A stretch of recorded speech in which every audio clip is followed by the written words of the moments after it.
I think that there are certain things out there that are simply not explained by normal science. And the reason I say that is because I have seen, and Martha has seen, and we have heard, and a lot of things that can go on that there's no explanation for. My name is Martha McConnell. My husband Jimmy and I are co-presidents of the Historical Society of Cumming Forsyth County. And we both worked at the post office, and as we would go home in the afternoon, we would pass the Foster house. Valentine's Day was coming up, and they advertised that they were having a special meal one night for Valentine's Day. And we had ordered, and we were sitting there, and all at once, it was like somebody slammed a book down on one of the other tables.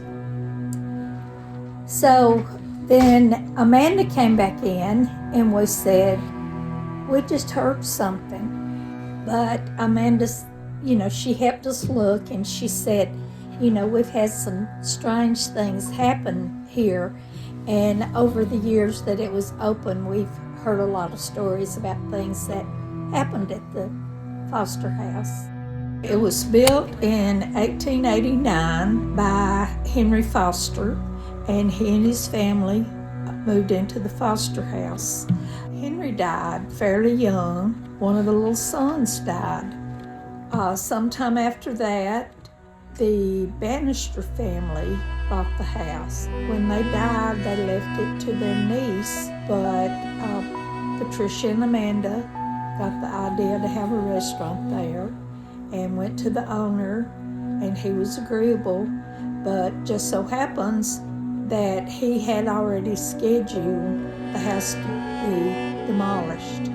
So they saved the house, and we're hoping that at some point it will find another purpose and it'll be around for many years. A gentleman told us that he was waiting in line on Sunday morning to eat the brunch that the Foster House had every Sunday morning, and it was buffet style. So he was coming around the corner, and he waited patiently, and he looked up, and one of the pictures was sort of hanging crooked.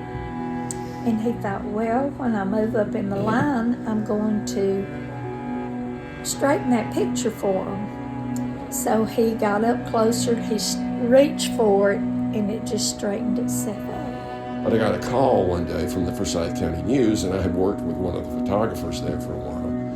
And she said, do you know anything about hauntings at the Foster house? And I said, no.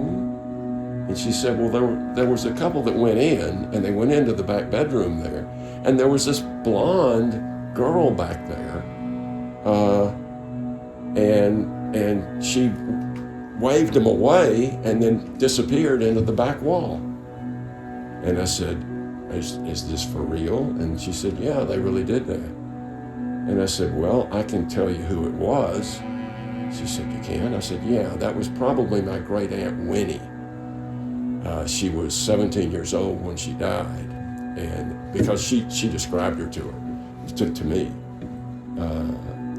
that she was real pretty. She was very petite, blonde, long hair, and she was wearing a gown like she was going to a party. She got a cold, she came down with pneumonia, and she died.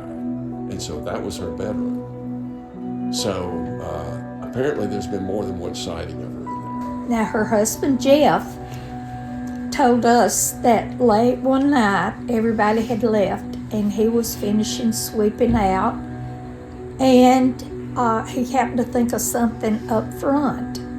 Now the kitchen and the office were in the back of the building, so he maybe went up front to check to see that he had locked the doors, but he thought of something that he had forgot to do, and he had been sweeping, so he just laid the broom over against the stove.